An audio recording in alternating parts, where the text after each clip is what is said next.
Hello বন্ধুরা, আসসালামু আলাইকুম। আসলে অনেকদিন ধরে ঘুরতে আসবো বলে ডিসাইড করছিলাম, বাট আমাদের সময় হয়ে উঠছিল না। তবে আজকে বের হয়ে পড়ছি। আজকে আসছি আশিনগর ইকো পার্ক এবং আমার সাথে আছেন কাকা।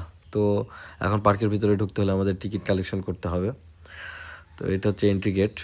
এর আগে ডান পাশে হচ্ছে টিকিট কাউন্টার। টিকিটটা কালেক্ট করি, চলুন।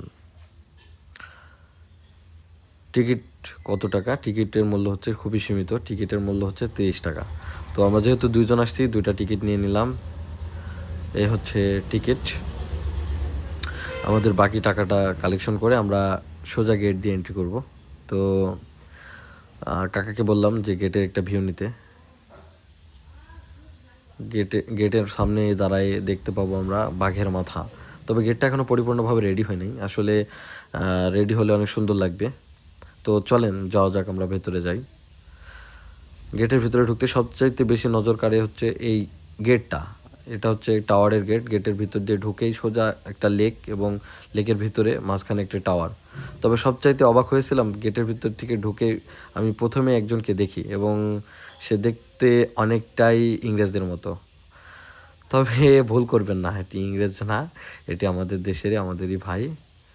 তো যাই হোক, এখন আমরা পার্কের ভিতরের অবস্থানগুলো দেখি।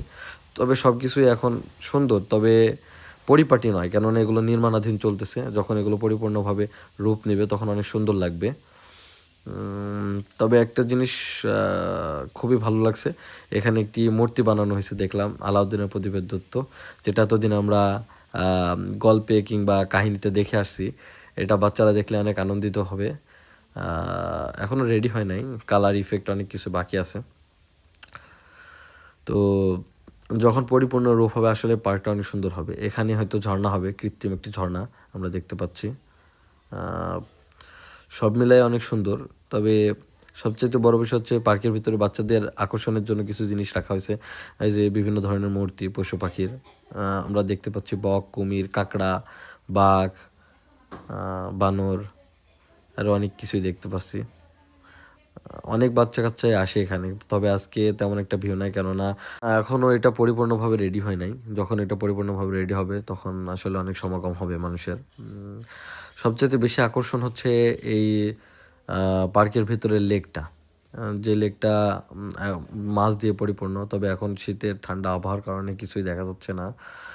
তবে নেক্সট টাইম আপনাদের দেখানোর চেষ্টা করব। আর এই লেকের মাঝখানে একটি টাওয়ার বানায় রাখছে, উপর থেকে এই পার্কের পুরো ভিউটা দেখানো যায়। তো আগে আমরা পুরো পার্কটা ঘুরে নিই এবং পরবর্তীতে আপনাদের দেখাবো আর কি, যে উপর থেকে দেখতে কেমন লাগে পার্কটা।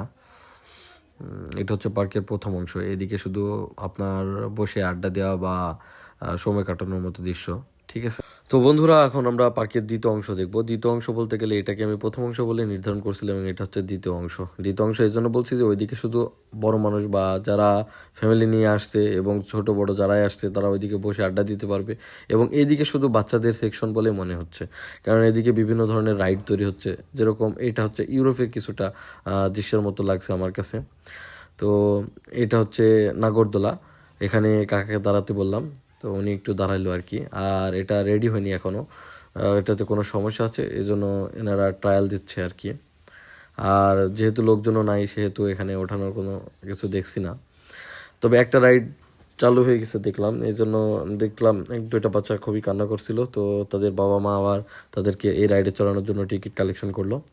তো একজন তো খুবই উৎসাহিত, সে আগে থেকে বসে গেছে। আর এই বাচ্চাটা ভয় পাচ্ছিল, কিন্তু এর বাবা সাথে করে নিয়ে বসায় দিল।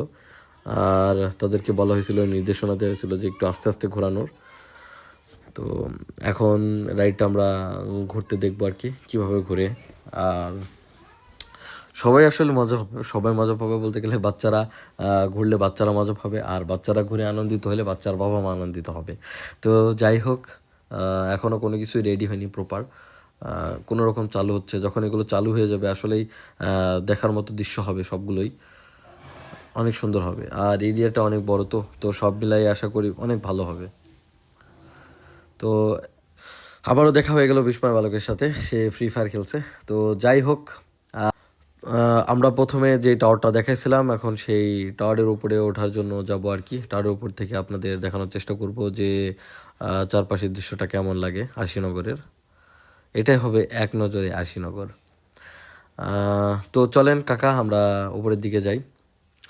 উপরের দিকে দেখতেই প্রথমে গেটের দিকে, এবং গেটের দুই ধারে আমরা যে জিনিসগুলো আপনাদের প্রথমে দেখাইছিলাম এখন সেগুলোই দেখতে পাচ্ছি উপর থেকে, কতটা সুন্দর লাগছে। তবে এগুলো এখনও সাজানো পরিচ্ছন্ন হয় নাই, যেহেতু একটু অগোছালো, তাই একটু দেখতে অন্যরকম লাগছে। তবে লেকটা আসলে অনেক সুন্দর, উপর থেকে দেখতে গেলে লেকের চারপাশে যে ডিজাইন সেগুলো অনেক সুন্দর লাগছে।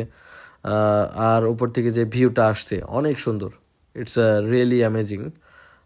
তো বন্ধুরা, আপনারা হাতের নাগালে যদি খুবই সুন্দর একটি দৃশ্যমান জায়গা দেখতে চান তো চলে আসতে পারেন। এটা দৌলতপুরের মধ্যে সাতারিপাড়া আশিনগর ইকো পার্ক। পরন্ত বিকেলে সত্যি সুন্দর খুব দৃশ্যগুলো অনুভব করার মতো একটি জায়গা। আর টাওয়ারের উপরে এখন এই মুহূর্তে উঠে সত্যি অনেক ভালো লাগছে। যতটা এরিয়া দেখতে পাচ্ছি এগুলো সম্পূর্ণই আশিনগরের এরিয়া। এখনও এখানে নির্মাণাধীন চলতেছে, এখনও পরিপূর্ণ শেষ হয়নি। যখন শেষ হবে অনেক সুন্দর লাগবে আশা করি। তো আমাদের আশেপাশে তেমন কোনো পার্ক এখনো ভালো হয় নাই, তো দৌলতপুরের মধ্যে এটা সবচাইতে বড় পার্ক হবে আশা করি। যখন রেডি হয়ে যাবে অনেক সুন্দর লাগবে। আসলে বাংলাদেশের প্রকৃতি অনেক সুন্দর, তো আমাদের প্রকৃতিরই একটা রূপ আরশিনগর পার্ক। তো এখানে সবাই আসবেন, আসলে ভালো লাগবে। তো আজকে আমরা দুর্গাপূজাতে আসছিলাম আরশিনগরে। আরশিনগর পার্কের সবচেয়ে যে বড় টাওয়ার বা সংযোগ স্থান, এখান থেকে এক নজরে আরশিনগর পার্কটা খুব ভালোভাবে দেখা যায়। তো ওই জায়গাতে আমরা এখন আছি। এখন বিকেলের মুহূর্ত, পরন্ত বিকেলে একটা সুন্দর দৃশ্য, এটা আপনাদের মাঝে উপস্থাপন করছি আমি, এবং আমার সাথে আছে আমার কাকা জিয়াদুল ইসলাম। কাকা, সবাইকে হাই বলেন। হাই বন্ধুরা, সবাই আপনারা আরশিনগর ইকো পার্ক ভ্রমণে আসবেন। অসাধারণ কিছু সুন্দর সুন্দর দৃশ্য আছে, দেখে যাবেন, অবশ্যই মন ভালো লাগবে। অবশ্যই আসবেন আসবেন সবাইকে। এখানে অনেকে কাপল দেখা যাচ্ছে, আপনারা ফ্যামিলি নিয়ে বা বাচ্চাদের নিয়ে, বা দেখা যাচ্ছে যে বন্ধু বান্ধবী সবাইকে নিয়ে আসতে পারবেন। এবং পরিবেশ অনেক সুন্দর। আরশিনগর ইকো পার্ক, এখানে অনেক সুন্দর সুন্দর খেলনা তৈরি খেলার জন্য হুম। দোলনা তৈরি হচ্ছে, বিভিন্ন ধরনের ভালো ভালো কাজ হচ্ছে। অবশ্যই আপনারা আসবেন আরশিনগর ইকো পার্ক, দৌলতপুর, কুষ্টিয়া।